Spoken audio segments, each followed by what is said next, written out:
Chase Thomas podcast. My nephew needs me to record. See, I already hate it. I hate it. All right, hello, and welcome back to another episode of the Chase Thomas Podcast, where I'm still the aforementioned Chase Thomas, coming to you live from Knoxville, Tennessee, Everything School HQ. Joining me down there in Tequila, Georgia, my good friend, fellow University of North Georgia alumni, and host of Georgia Voice of College Football, Matt Green, is here. Matt, good evening, sir. How are you?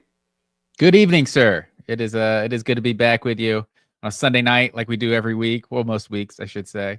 How you been, man? Pretty good, man. Tennessee, obviously a big win on Saturday afternoon over the Gators, getting revenge there with the 20-point win, getting back into the top five here and looking like a borderline one seed. Again, it was a must win for Tennessee to right the ship here a little bit after losing to Auburn by one on the road, coming just close, and then embarrassed on Tuesday night. And now you're back. College basketball, man. It's the top of the SEC and just the SEC as a whole. It's brutal. And every as you saw, Arkansas going to Kentucky and upsetting the Wildcats and Calipari's return. There was some weird stuff that I don't know how you feel about it. Like Reed Sheppard wearing like the Arkansas t-shirt and the Kentucky shorts for a shoot around with the Rockets or something because he's supporting oh, is that right? Cal I didn't see that. So there were some divided Kentucky guys, Kentucky alums, I guess. Reed Sheppard's an interesting one too. Like, as his dad played at Kentucky. So yeah, I think his dad was roommates with Mark Pope, the current Kentucky coach. Is that if I right? have that right. Yeah, So, I wouldn't think there would be any split allegiance there, but everybody, those guys love Coach Cal. But I wonder this year, because I think in past years the conference tournament isn't really that big of a deal in the terms of like in the eyes of the committee. But I wonder how big it'll be this year if the SEC is coming in there with like 3 top 5 teams or something. If ultimately the winner of the conference tournament gets the 1 seed. Yeah, that's fair.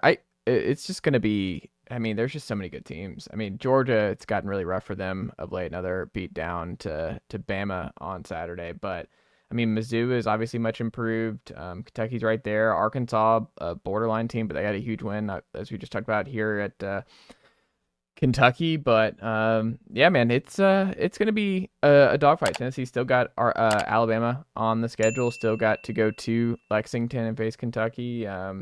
Vanderbilt's still back on the schedule, who they obviously lost to in an upset a couple weeks ago. But a lot of work to go. But college baseball here, Matt Green, 12 days away, I think. 12 days as we record this. Valentine's Day, Tennessee baseball is back. Did you see over the weekend getting Alberto Ozuna because of the Diego Pavia transfer JUCO stuff going in? That looks like he's going to get an extra year of eligibility. He's been mashing for UNC the last 3 years. He goes down to U Tampa, who's like a good powerhouse down there in the different division because he didn't have any more eligibility, it looked like. Now he gets it back. Tennessee needed a right-handed power bat in the first base spot.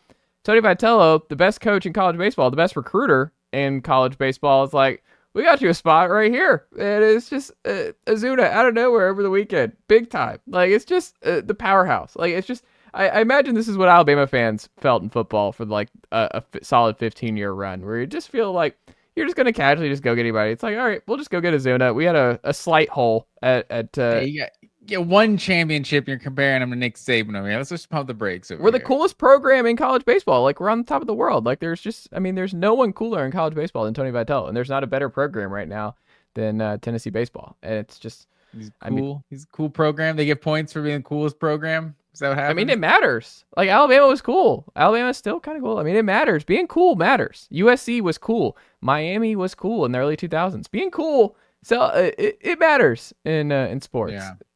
Well, so let him get a couple championships before we start throwing him in that company. Hey, I'm just ready, man. I am so ready for Tennessee baseball to start mashing here again in 2 weeks and just start beating up on folks, Matt Green. I've been missing the big orange, just smashing the competition here as another top 5 season underway. Yeah, this is that weird time of the year, the week before the Super Bowl, where there's no other sports going on. Yeah. Obviously, the trades, the NBA trades that are happening, crazy stuff, are making the headlines. But I don't know about you, but I spent this Sunday watching some movies. Like going back to some of those 90s movies I watched as a kid, and now didn't really know what was happening because I was a little kid, watching him. But you seen Apollo 13? That's a classic. I've not. It's a quality. You never seen it? Mm-mm.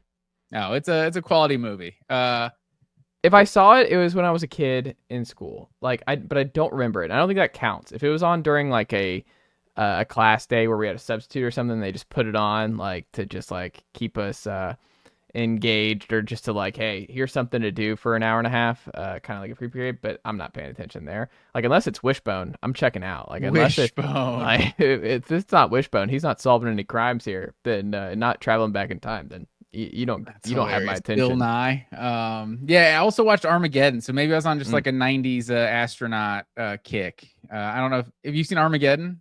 I don't think so. It's another one I just I can't hate on you because I'm literally watching these movies. I know I know of them in the 90s. Really, I just knew about the Aerosmith song. That was the best part of the movie. But what do you mean? Does they make a song just for the movie? I think so. Yeah, they think they like did the soundtrack for that movie. Like soundtracks used to be a big thing, and sometimes like Elton John did like the whole Lion King soundtrack, I think, or maybe there was other ones. John Williams did all the Harry Potter for the first one and stuff. Yeah, stuff like that. So I think there was. I'm not gonna sing it, but it's a classic love song by Aerosmith on that one. But it's funny. I feel like Hollywood, whoever producers were like, Apollo 13 was a big hit.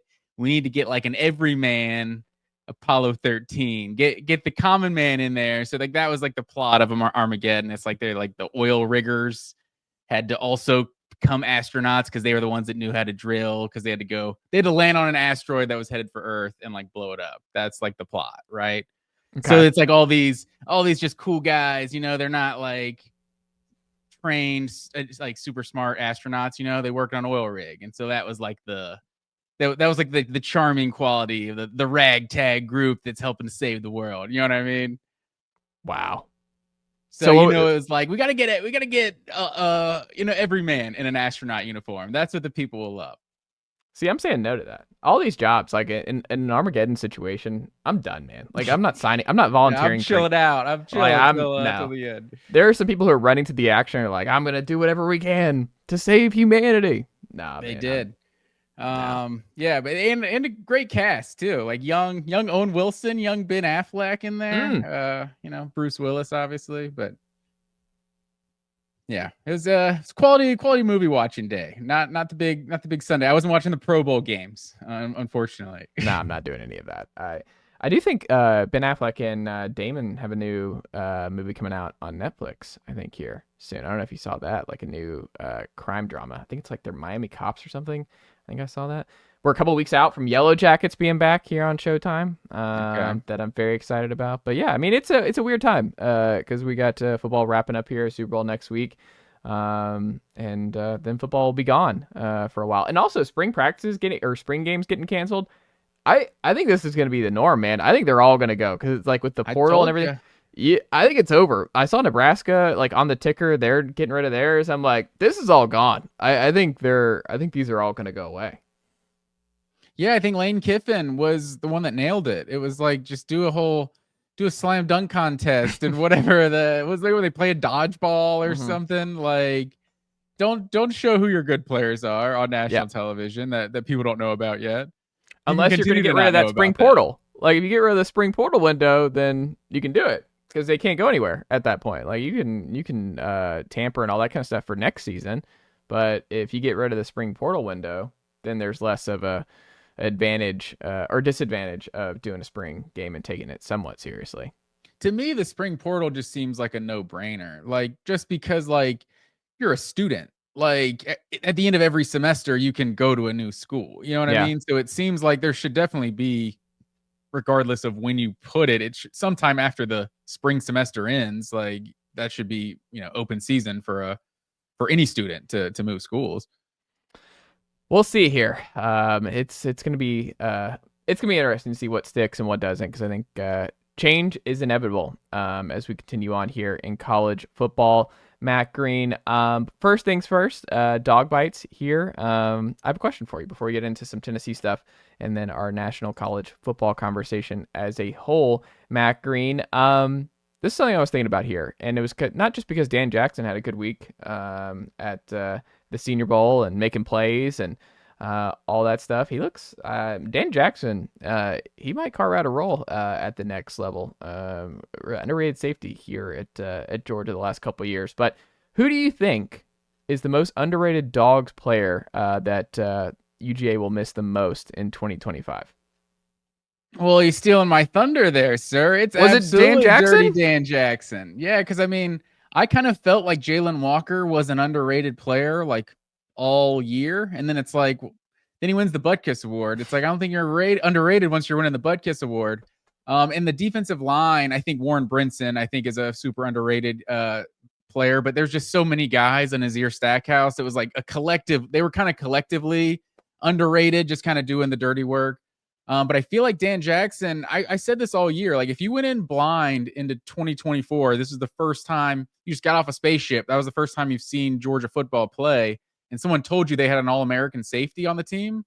I think most people would thought number 17 is the All-American safety that plays for Georgia. I think he just kind of consistently made more plays than Malachi Starks this past season. Like, that's not to discount, what Malachi Starks has done the last couple of years, but Dan Jackson he was a really good player this past year for Georgia. Like, one of those guys that's kind of always around the ball, like always in the right place. Like, kind of reminded me of Chris Smith from that standpoint, but also hit people more like Javon Bullard did. So he could definitely hit people when he got there. So it was a 2-answer question. So the real answer you're looking for, even though you stole my thunder, was Dan Jackson. But the real answer is, honestly, it's still Carson Beck. Like, because there's Georgia fans that don't like him. Like, that think he was not a good player.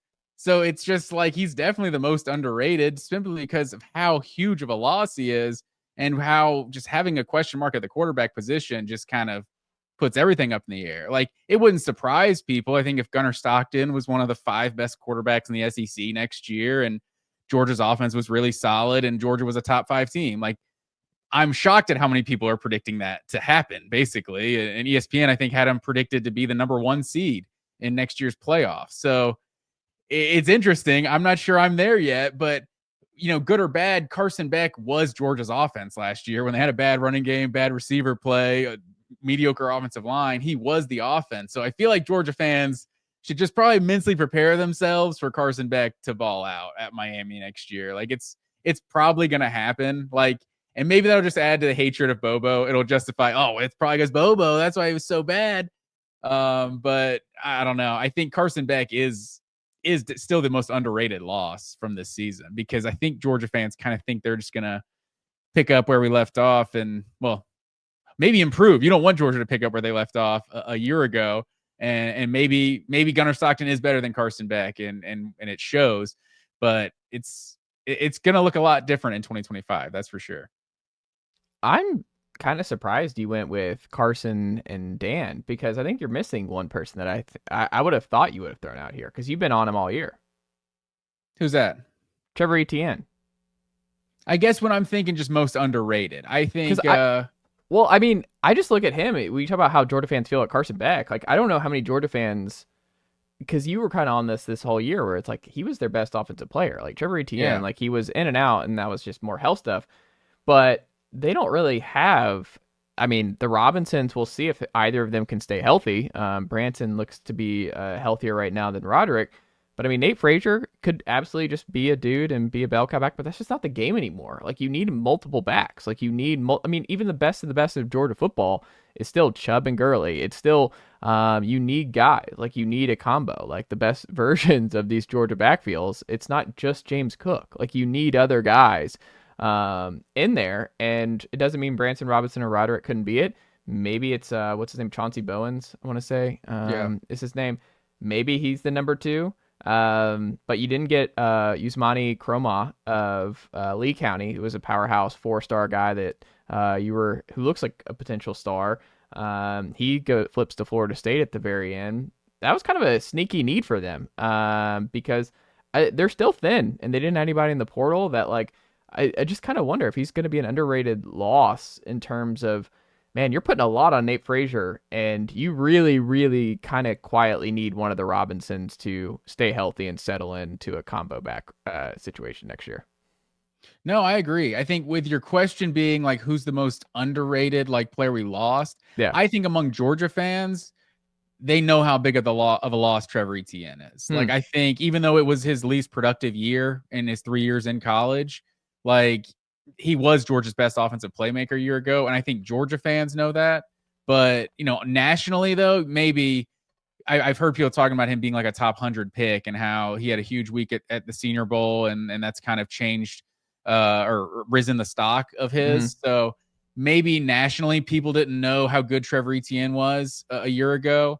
But yeah, I think he's definitely a big loss. Interesting. Of the three, who are you most confident that they're going to be?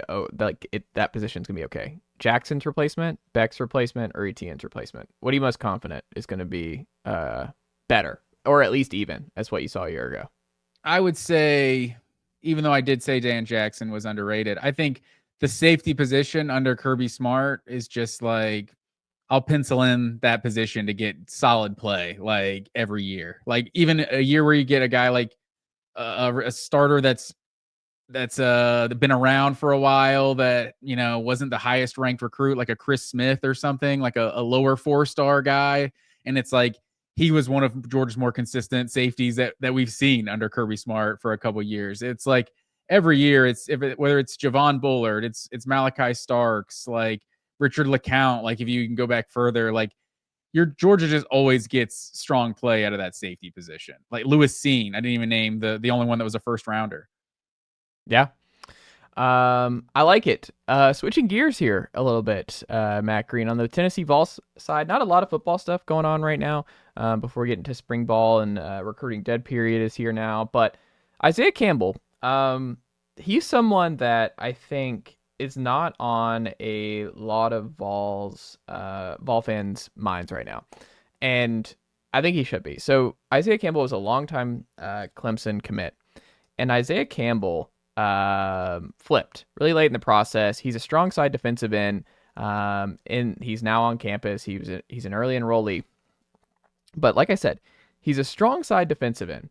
And I think that is important to note here, because Tennessee, and this is something I talked to Brent Hubbs of VolQuest about on our last show, was one of the quiet things that Tennessee missed last year was Tyler Barron on the strong side defensive end. It's have you ever seen Moneyball, Matt Green? Of course. Okay. So you know how it's like that there's the whole meme that comes out of it, like we replace them in the aggregate, is like kind of like that whole thought process there is, well, like, look, he's not that guy, but we can replace him in the aggregate with like 2 or 3 other guys, or like the platoon stuff, this, that, and the other. That's what I think Tennessee did last year. And it's part of why Tennessee's did not have as many sacks, I think, as they did 2 years ago, is Tyler Barron on the strong side. And you saw what he did in the Miami-Florida game. He transfers to Miami and he has a good final year. But he is a different kind of pass rushing, strong side defensive end who you could slide inside on pass rush downs that Tennessee did not have this year. Like Dominic Bailey's a solid player, but Tennessee did not have, they were trying to replace him in the aggregate, where they're like, all right, we're going to move on from Barron, but we're going to rotate Bailey, Jason Jenkins, and Tyree West. And that should give us pretty equal value. Problem is, like, the numbers were about the same in sacks, but in terms of like how they impacted the game, and you could feel it in big games where that side of the line of scrimmage did not get home, didn't put as much pressure in. It just wasn't like Tyree West had his moments early on, and I still like Tyree, and I think he's probably the most talented of the group. But they have not had, like, Tyler Barron was a dude, and he was a big-time blue-chip prospect, developed at UT, and was just kind of just a really good defensive end on the opposite side of your Leos. And I think Isaiah Campbell has the potential to be that next big-time player. He moves up to a 5-star here, Matt Green. So he's at one of the late final 5-star bumps on 3. The reason I say that is that's something I don't think a lot of people know, is he's 6'3", 265 out of North Carolina. Obviously, that's where James Pierce, North Carolina guy, they've done really well. David Hobbs in the interior, like they've done really well going to North Carolina for defensive line help. But he's number 4 defensive lineman in all of the 2025 class. He's quietly a huge dude, and I'm not saying he's going to be a game wrecker as a true freshman, but he's a 5-star on that opposite side, and he's someone to just go ahead and pencil in as like, hey, Tennessee needed somebody like Isaiah Campbell, and he was such a late ad that I think he was kind of overlooked. And because you're like, oh, who's that? Okay, I guess we got a former Clemson guy and 4-star, strong side, whatever. We'll see. No, he's different, and I think Isaiah Campbell is a potential monster on that other side that Tennessee has not had since Barron. And I don't know if you expect him to do that as a true freshman is a lot, but if things go well and he lives up to what he's billed here as, because he got a bump to a 5-star here in their final on 3 5-star ratings here. That's a first-round draft pick, potentially. That's what it is. They only have 32 5-stars because it's like trying to project how many of these guys could be first-round talent. Now you have a first-rounder on the strong side defensive end, and Tennessee has not had that in a while. I don't think they've had a 5-star strong side defensive end in the entire Heupel era. So I think it's huge, and it's something that I just penciled in here. I was like, this is something to monitor for Vol fans this fall. See how much he plays, see how much he factors in early on. But that's something they need because they're loaded at Leo. Like, they're loaded on the opposite side of the defensive line with they've had James Pierce, but now it's Joshua Josephs, who played a lot last year, Caleb Herring, Jordan Ross, who's a 5-star from Vestavia Hills from the previous class. Like, you got dudes, Marion Dye coming in, but Isaiah Campbell's different, and they needed that on the opposite side. They're recruiting at a really high level at Leo, but they needed the other side. So just something to pencil in that I'm really excited about is Isaiah Campbell getting that 5-star bump here at the end. And I think he could be a really good player because Tennessee, the best thing they've done in the 4 years under Heupel is develop elite defensive linemen. And I'm excited about Isaiah Campbell.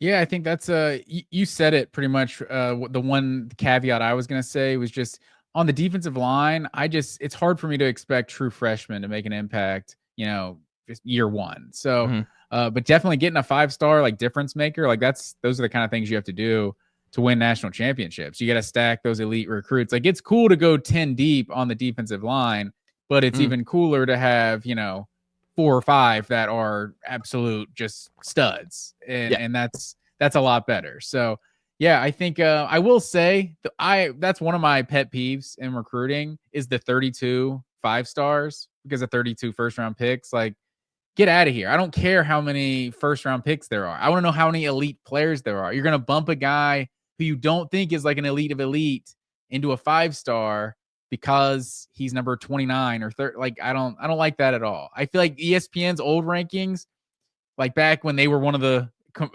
actual competitors in this industry, like they would have like 10, 11 5-stars. Cause it's like, you want to know who the elite of the elite guys are. Like on 3, they have like the 5-star plus now, right? There's like 12 of those.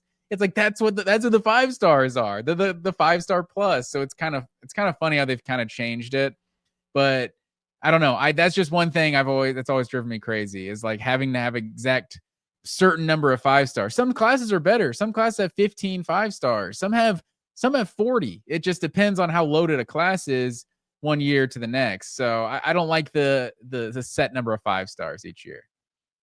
Interesting.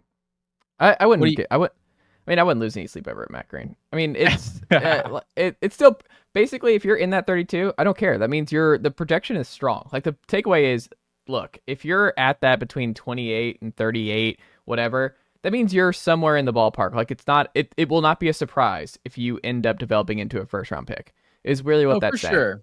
And that's all that you get excited about that. That's enough reason to get excited. It's like, you have somebody now in your room who can become a first-round pick if all things go according to plan, based on their physicality, how they're projected, their frame, all that kind of stuff, their measurables. Like, that's a big win. And it makes you feel better when it's in a position that you have a track record of developing really well. And Rodney Garner is one of the best at doing that. So it's a good combo. No, for sure. You see a guy in the 30s or something, you're getting an elite player, but that's my one thought. I'm not losing any sleep over it. Don't worry. Georgia's lived in that like 30s and 40s kind of, those borderline 5-stars, 4, like Andrew Thomas, I want to say, Jake Fromm. I think we're both in that kind of like 35 to 40 range. Some may have had them as a 5-star, but I think DeAndre Swift or something. Yeah. But yeah, well, he's obviously a big time player for sure.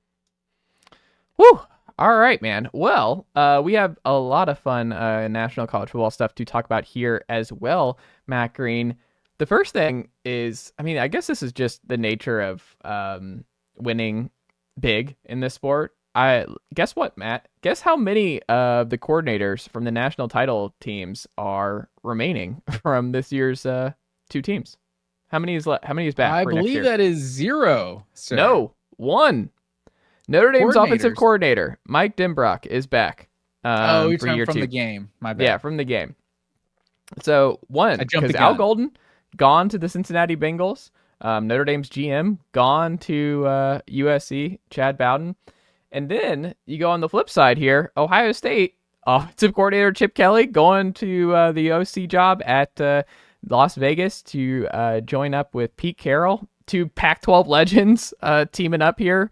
Who could have foreseen that back when Oregon and USC were at the top of the sport? And it's like, yeah, these two are actually going to work together with the Las Vegas Raiders in 2025 as head coach and OC.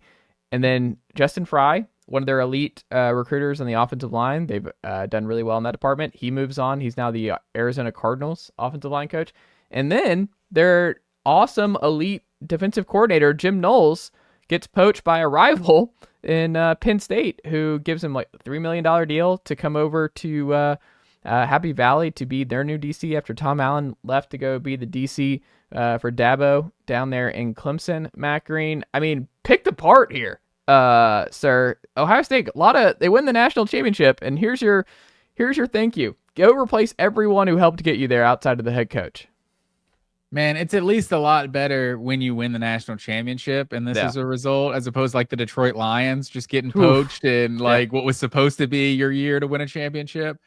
But I mean, who knows who Ohio State? What are we going to hear a couple of days from now? Lane Kiffin is going to be the new OC at Ohio State, just going to go poach another head coach to do it. I will say Lincoln Riley. Yeah, who knows? There's no real ceiling on who can get that job after you take Chip Kelly from a head coaching job. But this is one of the things. I sound like a broken record when I talk about the calendar. This is another one of the things. That's why like signing day shouldn't be till like March until all the NFL stuff, because these big time college coaches are in the same industry as the NFL, and they're in the same coaching searches and coaching carousel and all that. So this is just another thing. Like I think Chip Kelly being the offensive coordinator where you're planning to play in college, I imagine played a role in you choosing that college. Maybe it shouldn't have played too big of a role because this guy seems to move jobs a lot, but I don't know. It's a shame that now so many with all the things said and done and the portal closed and the signing day come and gone. Well, I guess the other signing day is coming up here, right? Is that still? I honestly, is that still happening? It's still a thing, though, right? Yeah. When is it? I haven't thought about that at all. I It has haven't to because February 5th. Yeah. So I've read all about it. Tennessee, everybody's classes are just done, and all their kids are here. No, I don't even think about the quote unquote national signing day anymore. Yeah, same. So it's all kinds of jacked up. I imagine Jim Knowles, coaching that defense is another reason you would have signed on to play for that Ohio State defense as well. So I think these guys need all the information before they're choosing their college, and these college coaches are kind of forced to be like, oh yeah, I'm here for the long term. Next call they pick up, oh, now I'm going to Happy Valley. But then it's like the difference, though, I think a little bit is they're Ohio State, right? And if you're committing, like Brian Hartline's not going anywhere. So if you're like Carnell Tate or Jeremiah Smith or Julian Sayin as the quarterback, like it's good track. But at some point, Hartline's going to go somewhere, right? I mean, does the he's a NFL legacy team guy, not want him to be a wide receiver coach, or gets to be a coordinator somewhere? Like, my guess if he leaves, it's like head coaching, because I think he interview for the Cincinnati job when that was open after Fickle left, I want to say, and like he's gotten some looks there. I feel like Hartline, if he leaves, it's for a head coaching opportunity. Yeah, and it definitely could be. Like, I mean, just with all his time at Ohio State, like people just know him so well as one of the best receiver coaches in the country, and their track record at receiver is insane. And I mean, a lot of these coaches, it's an ego driven business, like Eric Bieniemy. It's cool being the OC on this super successful team, but I want to be the guy that's calling the plays and get kind of the recognition for my offensive acumen. And now 3 different jobs since leaving KC or so. So, guys do want to kind of test their, prowess and actually be the guy somewhere else. It is funny too to like think about like Chip Kelly. I wonder how many he's like the Billy Madison thing, where I imagine him like meeting with Cliff Kingsbury this offseason after they lost, and he's like thinking about interviewing for the Saints job that's still open as of this recording, and he's like shaking his head like Billy Madison does with that kid in it, and he's like, stay an offensive coordinator for as long as you can, because like, dude, you're not good at this head coaching thing. It's not as fun. You don't get to call plays, and it's a whole lot more stress, a lot of stuff that's just out of your control. Being a CEO is not what it's cracked up to be for a lot of it. And I just wonder how many of these guys he's like, because Chip Kelly is living life, man. He wins a natty, and now he gets to go be an OC with Pete Carroll in Vegas, and I mean, it's just so much less stress, and he just gets to dial up what he wants to do. He doesn't have to recruit anymore. Just kind of, I don't know. I wonder how many of these guys who are like dying and itching to be a head coach at these levels. I'm like, would you rather be the head coach at I don't know, the head coach at, I don't know, Washington State, or just be a good OC at like Minnesota? I don't know. Seems like a less stressful, more. Yeah, I don't know. I think no disrespect to you, sir, or myself, but I think we're just not driven. We're not built like these other guys. I'm looking at Eric Bieniemy, and I'm like, look at Dick LeBeau. Dick LeBeau was he was a DC and won multiple Super Bowls with the Steelers, but he was an awful Bengals guy, and he was like, you know what? I'm just Steve Spagnuolo. He's like never going to get another job. And he's just like, I'm just going to keep winning Super Bowls, and people think I'm like the best DC of the 21st century. And that's his narrative. He takes another head coaching job. People will forget this run. People will be like, oh yeah, I guess he was the Chiefs DC when the Patrick Mahomes. He was a coach a couple times. Wasn't very good. Yeah, that's what people remember. But if he rides this out, then he's going down as one of the best defensive minds of all time. I mean, Eric Bieniemy could have been the OC for Patrick Mahomes for as long as he wanted to be. And you can debate what his contribution is to the offense, but he is the offensive coordinator, and that would have been a pretty sweet gig. Andy Reid gets blamed anytime anything goes wrong, but I'm not built like that, so I can understand wanting to do your own thing. But hey, now it's a risk. I mean, like you said, it's good that they won the title, so it's like, who cares if they get this wrong, the next hire wrong, whatever, they got a title.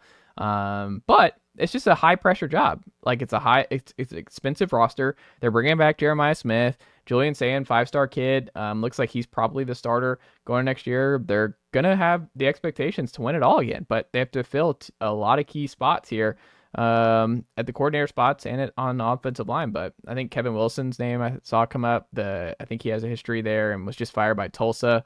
Stops in Oklahoma too. So maybe it's him. Maybe it's, I don't know where they go with DC and OC and all that kind of stuff, but I'm very curious to see how Ohio State and Ryan Day handles this. Because like you said, they went big fish hunting last time when the offense was broke. They were like, let's just go get a sitting head coach. So I don't know. I don't know what they do. And I'll tell you from experience, second Billy Madison quote of the night. I'm speaking from experience. It feels losing Dan Lanning and losing Todd Monken doesn't hit nearly as hard when you're celebrating 2 national championships. But you're gonna have to find a guy to fill in for those guys. But it's a lot. Wait, where's better the Billy Madison quote there? Where's the reference? Chris Farley. He's like, and I'm speaking from experience. Like no, you didn't. That whole thing. No, he didn't. But you imagine it'd be like if she did. There you go. You gotta do the voice. That's what I did. The voice without the voice reference. I wasn't picking up what you were throwing down there for a second, Matt. SEC quarterback that you think is most likely to be the best in the conference in 2025 here, February 2nd, Matt Green. Who are you thinking is going to be the best? Most likely. Seems like an interesting. Maybe I'm reading too much into your verbiage. It feels like we're gambling here, and it's like some guys have a high ceiling, high risk, high reward type of guys. Like Nussmeier feels like kind of the safe one. Like he's at worst like the 5th best quarterback in the conference or something, right? But you think he's the safest? Sellers, he feels the safest in terms of the guys I think are at the top. Lenore I think Sellers he's safest for, like you said, the top 5. I think he's a huge risk at number 1. Like I just think it's really I have to squint really hard to see Nussmeier clean up a lot of stuff to be like the number one best quarterback in the conference. But if like you're the looking best. at guys that are going to be in the conversation, like a Nico or a Arch Manning, it's like those guys could also be like the 8th best quarterback in the conference, and it wouldn't really be that surprising, you know? So like Lenore Sellers, I feel like feels a little more risky, but just because of how damn athletic he is, I feel like he kind of has a floor for how, you know, not effective he could be. You know what I mean? Like, so I think Lenore Sellers is probably my pick because I'm kind of high on him coming into 2025, but also I was skeptical of Cam Ward's impact. And this isn't just because he's a Washington State quarterback, but just in terms of being the number 1 ranked quarterback in the transfer portal by most people. But John Mateer at Oklahoma, like, if he's anything like Cam Ward was in 2024, in 2025, like this guy could be the best quarterback in the SEC. I don't hate that one. I think he's like the ultimate wild card. I just have so many questions about Oklahoma. It's a huge year for Venables and that staff. I think that's a good like buy low is Mateer and seeing if he could do the Cam Ward thing. The problem is he's not playing in the ACC.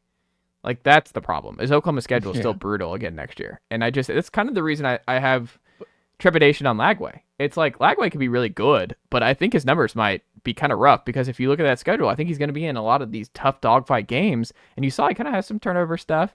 Not the most accurate at times. Like I don't know. I think he has the highest. You could sell me on DJ Lagway as the highest ceiling of any of the quarterbacks coming back in 25. But I just think it's going to be hard for them both. Arch. I don't think Arch is going pro if he has a good year after this year. Everything about Arch, him sitting this like for 2 straight years, my gut is his dad or his uncle obviously going 4 years at Tennessee and coming back and like that. My gut is Arch is going to do 2 at Texas. And you saw kind of with Nico where there was a learning curve here as a redshirt freshman, even in a good situation with a good schedule.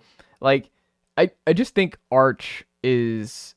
It's expecting too much too soon. I think Arch is a safe high floor guy in year 1 at Texas, but they're replacing a lot on the offensive line. I think there's a chance that they take a little bit of a step back next year. So I don't think he's a great bet for number 1 overall quarterback in the conference.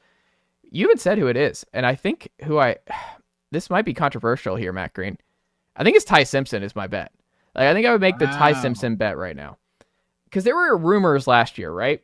Like in the spring, where Ty Simpson was like right there with Jalen Milroe, and it feels like he's more of a Kalen DeBoer guy anyway, like the pocket just assassin. People forget he was a 5-star quarterback from years ago. He's been in that system forever. Older quarterbacks, generally speaking, have the most amount of success. You saw at the top of the conference this year, the CFP teams, the Will Howards, the Dylan Gabriels, the older quarterbacks are, generally speaking, who has the most success. He's been sitting there. Ryan Grubb today is back at Alabama. He's the OC. They're getting the gang back together. Was he ever at Alabama? He was there for like a couple days, and he got the Seahawks job. So he like, because I think he like met with like the donors and he did some kind of press. Like it was so weird. It was very quick. But my gut is I think he's going to be really good because I think there were murmurs that he like is really good. And you saw Milroe was just not a good fit for what DeBoer and that staff was trying to do last year, and it just did not work. And I think people are like overlooking like what DeBoer has been for his career and like what he did for Michael Penix, obviously, at UW, and just his. I think they kind of overachieved in some ways with what the circumstances were last year. I think Alabama's going to be better next year. I think Bama's going to be a CFP team next year.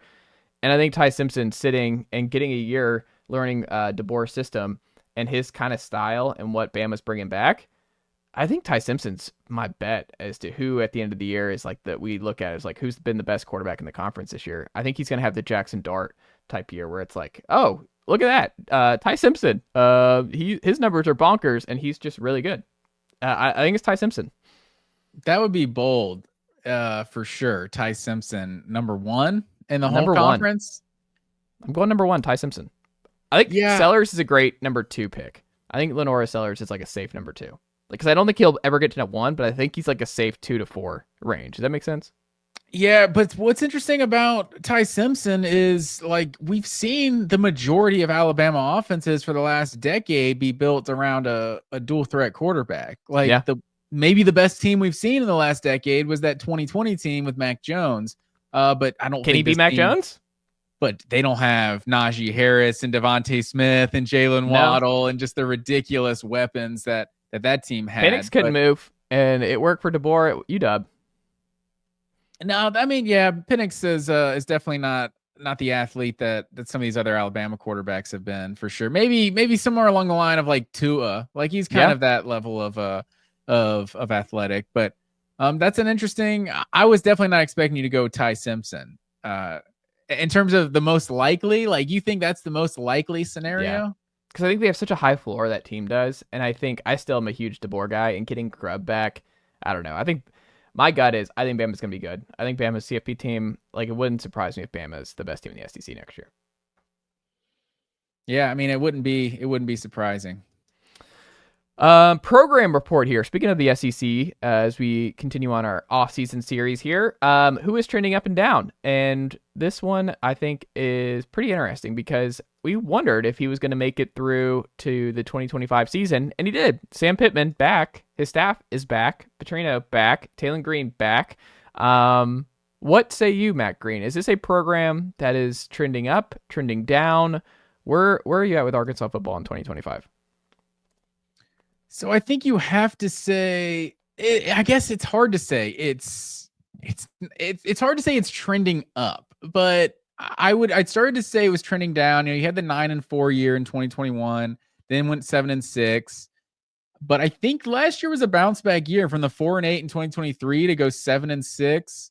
That's what, 6-6 and winning the bowl game. Yeah. So 6-6 regular season to finish 7-6. Like, I'm not sure what the expectation is at Arkansas. Like, I think that Walmart and Tyson chicken money is definitely increasing the expectation. They just went out and got John Calipari, for crying out loud. So I think their athletic program does have higher expectations than, 7-6 and one 9-win season and 5 years for Pittman. So it's hard to say they're trending down or up. They're just kind of treading water, that they're like, hey, maybe a top 10 team in the SEC. Maybe they're the 10th or 12th best team in the SEC. And it's like, how much better can you expect them to be than that? I'm not really sure. I think, trending down. It just, look, they're 33rd in 2025 recruiting rankings this past year. They actually get Nico's brother in a late flip. He was a longtime UCLA guy, Madden, and he flips as a 4-star. Tavion Wallace, good player, Appling County, but down there in Georgia. I think he was someone that Georgia was high on, and that's a good get at linebacker. They were able to hold on, but like Taylor Green, I like, but it just feels like we're dragging out the inevitable here. Like it's not going to work here with Pittman in this group. Like, we know that they're, to your point, where it's like, yeah, it's an improvement to get 7-6 this past year, but like, I don't see 8-4, 9-3 next year. Have you looked at the schedule for them next year, Matt Green? It's terrible. Like, this is a terrible schedule for them. They get Alabama A&M and Arkansas State. It's the life of an Arkansas football fan, man. I mean, but even like some of these early games, it's like, what are you doing going to Memphis, right in between Ole Miss and Notre Dame? Like, why are you scheduling Notre Dame at home? Like, what are you doing? Why are you bringing Notre Dame in? And like, they have a 3 games. What do you have against the Notre Dame game? I mean, that's a loss. Like, you need to be stacking dubs. Like, you need to stay away from Notre Dame, the team that was just in the national championship. Like, you don't need to be bringing in Notre Dame here. Then you get a bye, and then you go to Tennessee, A&M at home. I mean, you finish the year at LSU and at Texas before Mizzou at home. I mean, it just looks like best case scenario 7-5. But that early start at Ole Miss, at Memphis, Notre Dame, and then at Tennessee. Oh. Yeah, I'm with you. I can't agree with you on scheduling Notre Dame though. It's like this team scheduled a home and home with Texas a few years back and won one of those games. So it's like Arkansas is definitely still a competitive program. So who knows what they could do with the Fighting Irish coming into town. But yeah, I'm throwing that out there right now in an early upset. Like he likes the Hogs here on February 2nd at home against Northern Illinois beat Notre Dame last September. So who knows what could happen? But I mean, they had the home and home with Oklahoma State. They did they lose that? They won one and lost one, right? Because they should have won this past year, I think, or maybe they lost them twice. They should have won this past year, but they ended up losing, right? That was like Oklahoma State's like one of their only wins of the season. But, no, that was a terrible. Do you remember that? That was yeah, a super controversial game, and Oklahoma State won that late, and they almost got screwed out of it. Like, that was a crazy game. It was. There was something that happened that went to overtime that was controversial. Yes. I think it was like Arkansas getting a chance to kick a field goal when they shouldn't have had a chance to kick a field goal or something. Yes. But if you remember that game, what were you going to say? Were you going to explain what it was? No, they just that's how it was. They were able to kick a field goal and tie it and send it overtime when they should not have been able to. You don't remember the exact situation though?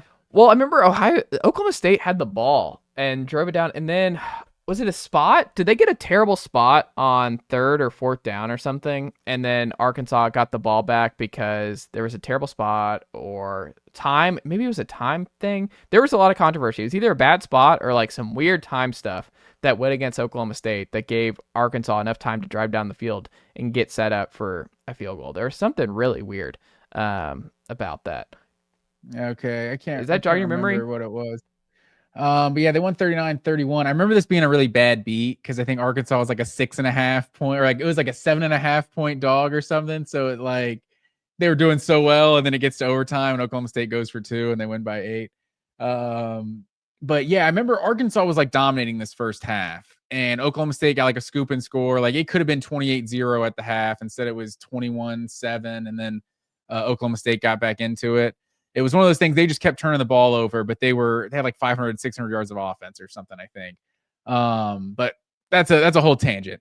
But yeah, you mentioned Taylon Green. Like we didn't even mention him in the quarterback conversation in the SEC. Mm-hmm. Like he's kind of like, is he like this year's Jalen Milroe? Like, I mean, this guy is with his legs, like he's the most dynamic weapon in the SEC, like from the quarterback position, I think. Like more than Lenora Sellers?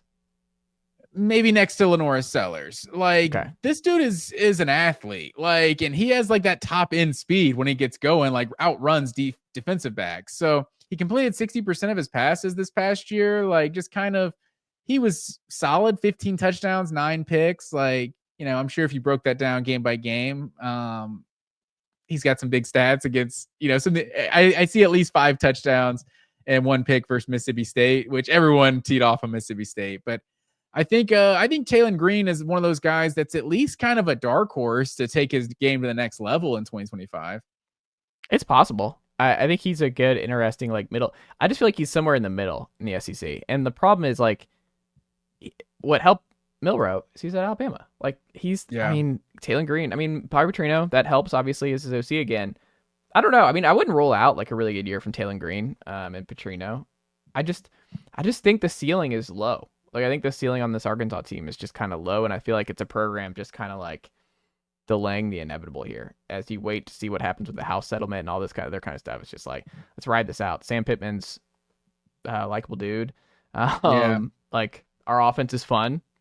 Like, let's just ride this out and see what happens. I will say what you could ride out is this schedule rotation because the SEC West, like Arkansas was having consistently one of the more difficult schedules in the SEC every single year.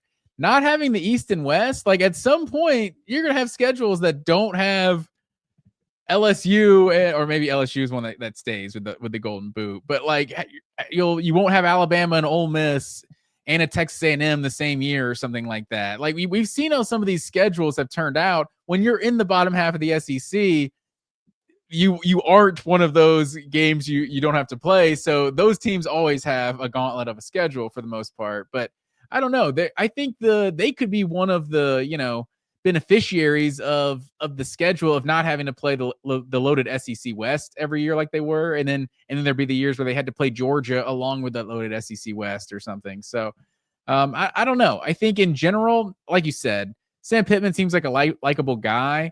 The ceiling of the program just doesn't feel very high right now. No, and I just don't know if it'll ever be high in the SEC. Like, they're just a team that should be moving to Big 12. Take the money loss, go to the Big 12, win titles. And it depends on how the administration views that, because it feels like they're not if they're aligned and they're Kentucky, they're like, man, you guys won 8 games again. Well done. You guys, we're a football school now. We go to bowl games every year. Like if they're just cool with it, then maybe it works out. But I think with the money that's coming into Arkansas, they want to actually compete for SEC championships. And it's probably more like one of those things you're talking about. Maybe not a triple option thing, but like Arkansas needs to be doing something a little different. And not just Sam Pittman, the physical kind of, team. And that's not necessarily the offense they're running, just pounding the rock or something like an offensive line coach you might expect. But think about it with the McFadden Felix Jones thing. It was a dual threat running back like combo where it was just like, and Matt Jones and company, like their best versions were, there was some spunk. True. There was some spunk to them. There was some difference. Like they're running the Wildcat with McFadden. But some of the best years were with Petrino too, with Aaron out, and they got Petrino right now. And Ryan Mallett. We'll see how long that lasts of Petrino being an OC. It seems like that's a guy who probably wants to be a head coach again, and maybe he's the next head coach at Arkansas. But who knows? Absolutely. Switching gears here. Way too early, contender or pretender, Matt Green. I'm curious which way you go on this because we might differ, we might not. Georgia Tech, CFP team in 2025. Are you buying that or selling that, Matt Green? Let me think. After 2024, they had like one of the toughest schedules in college football, and we know they're still going to have Georgia on the schedule every year. This year, they get Clemson at Colorado, season opener this year. Georgia Tech. I did not realize that 1990 Battle of the 1990 split national championship. That's cool though. Not in a neutral site, not in the Broncos Stadium, just going straight up to Colorado. That's great. Yeah, I'm here for it for sure. August 30th. Is that a week 0 game? August 30th. That's probably week 1. I think that's usually the first week, usually right around Labor Day. Yeah, because Tennessee Syracuse is August 30th. So yeah, that's week 1. Okay, so yeah, looking at it, like Duke was pretty good a year ago. They got to go at Duke, at NC State. Like, it doesn't look like the most difficult schedule in the ACC. Like, you play Clemson, you don't have Miami on here. I think SMU just went to the playoff. No Florida State either. If they bounce back, no Florida State. Yeah, that's a good call. So, maybe some of these teams are better. Syracuse, maybe they're even better in year 2. And that's a game they get at home.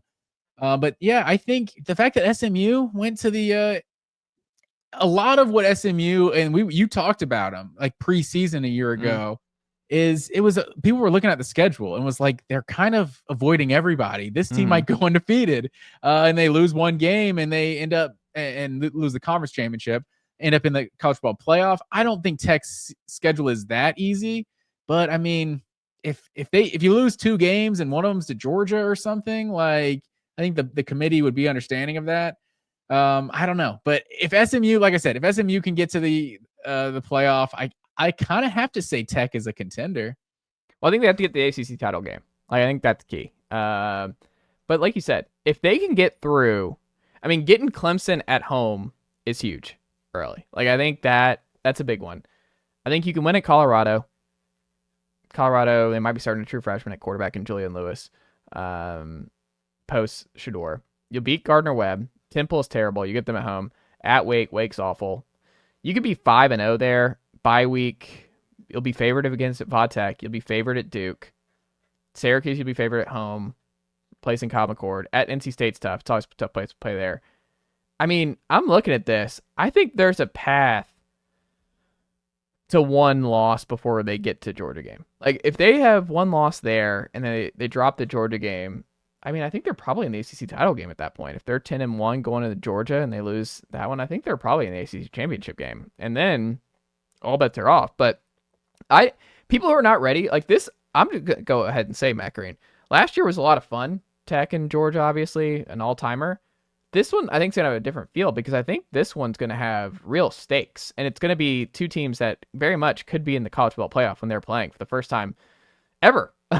Between these 2 schools. I think that's in play next year in Atlanta. I think this could be a kind of an appetizer. And also Georgia could be playing in Atlanta back to back and in the Mercedes-Benz after I just realized.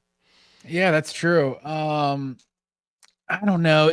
It's SMU had to have one regular season loss and then was able to lose the conference championship. So I think if Tech went 10-2, they probably have to win the ACC. We don't know what it's going to look like each year. Maybe a 3-loss team is ranked number 8 or something, but I don't know. It's hard to think they're going to be the best team in the ACC. At NC State just feels like a type of game that Georgia Tech loses, right? I think so. But I think a lot of teams, Clemson's had trouble there. NC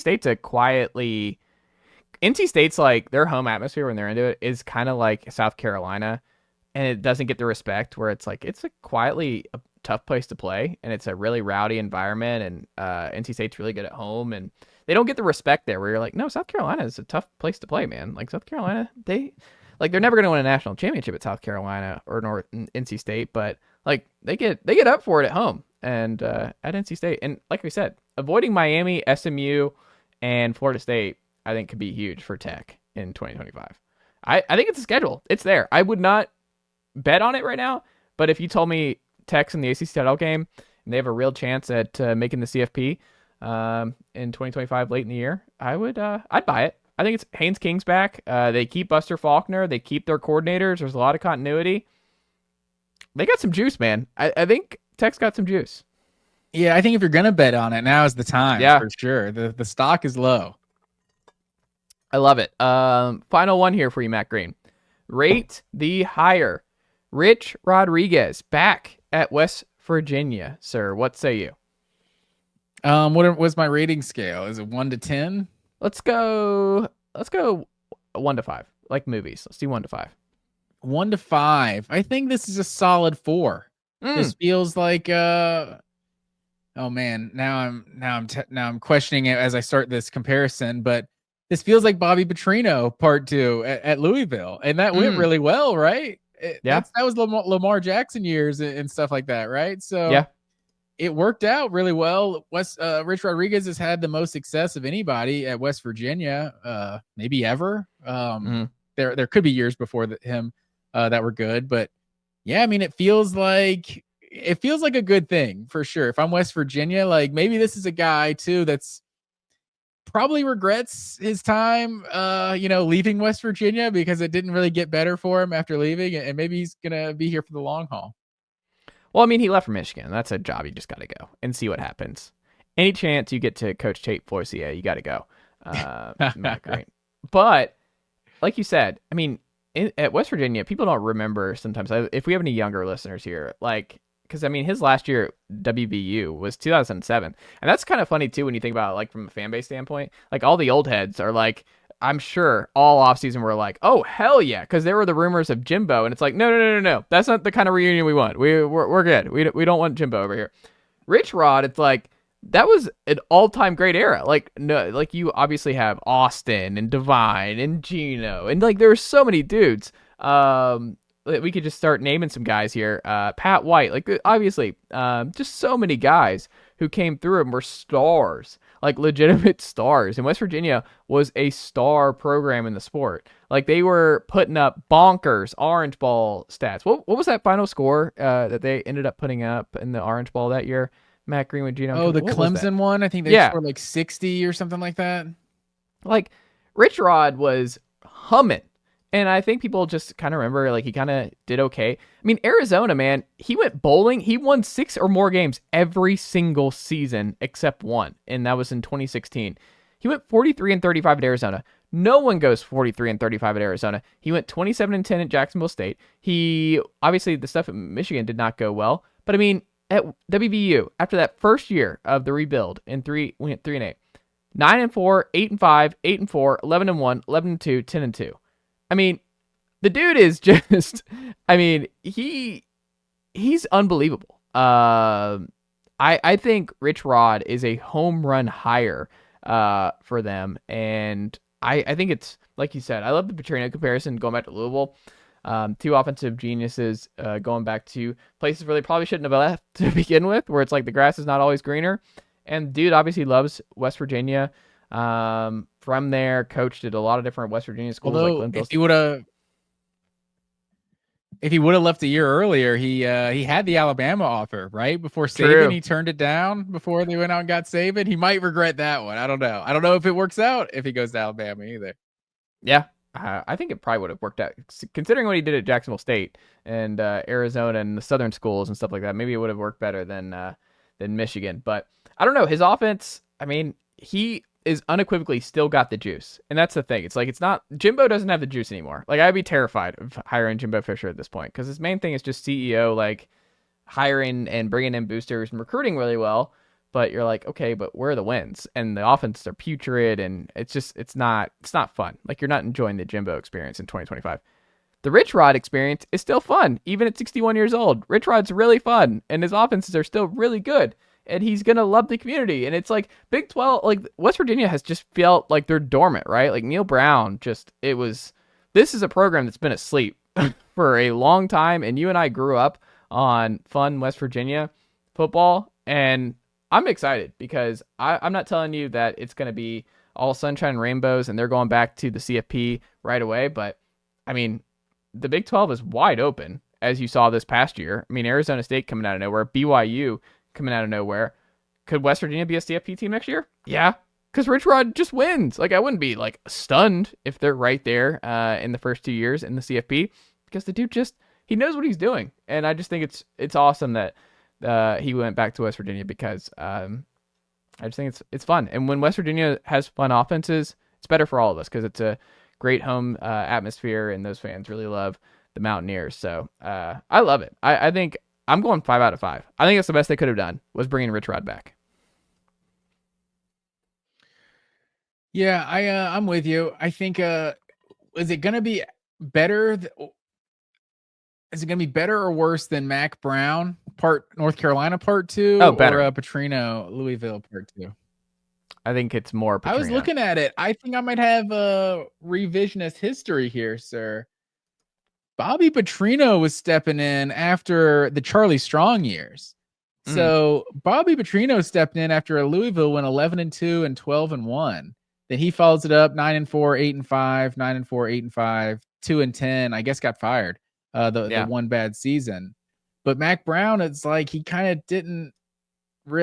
I guess he elevated North Carolina. I mean, they won 11 games in 2015, which is like their only. I think their only double-digit win season since the first time Mac Brown was there. But he hasn't won double-digit games or never won double-digit games in his 6 years in part 2 with North Carolina. But I mean, they're winning 8-9 games. It was better, but still not exciting, especially when we've talked at length about the big time players that seem to come out of North Carolina all the time. So I don't know. I guess if it's like either of those, I'm not sure how West Virginia should feel about it. It's like both of those were fine, but I don't know. Probably not as good as the first time around. I think it's going to go well. My gut is it's good. And it's also just, who are you going to do better than Rich Rod? Like, who was a better choice? Yeah, I mean, that's fair. When you're West Virginia, I'm not sure how many better options there were. But I would say for those first 2 guys, the second time around was not as successful as the first time. Yeah. Even though it was still solid. I think he might do better than both. Yeah, he could. The Big 12's open, man. The Big 12 is wide open. And I don't know. It wouldn't surprise me. There's an appetite there. We'll see. Does Pat McAfee you know me, help out? Man. I got a soft spot for the Mountaineers, so I'm here for it. I hope so too. All right, well, that's all I've got tonight here. Matt Green, anything else you want to add before we wrap up here tonight? That's all I got, man. All right. Well, go subscribe for the Georgia folks tuning in to the Georgia Voice of College Football on YouTube and check Matt out multiple times a week there. And make sure you subscribe, comment, and all that good stuff here as well on the YouTube channel, youtube.com/Chase Thomas Podcast. Well over 2,300 subs and growing more and more each and every day on this very program. So we appreciate you guys always checking us out. We're here because of the off season officially every Sunday night, going back to 1 a week here before the summer. And we get back to 2 a week when we got previews to get through. And that will be here before you know it. Matt Green, that'll be here before you know it. But do we need to make a program announcement? Super Bowl Sunday, we still going? We gonna go Monday for that? No, I think we'll go I think we should just go during the day or something, like morning or during the day or something. First Super, All right, we can Super do Bowl that. Sunday. Sounds good, man. We'll figure it out. Matt Green, always a pleasure, and I'll talk to you next week. Yes, sir. Nicely done, nephew. The Chase Thomas Podcast. Hell yeah.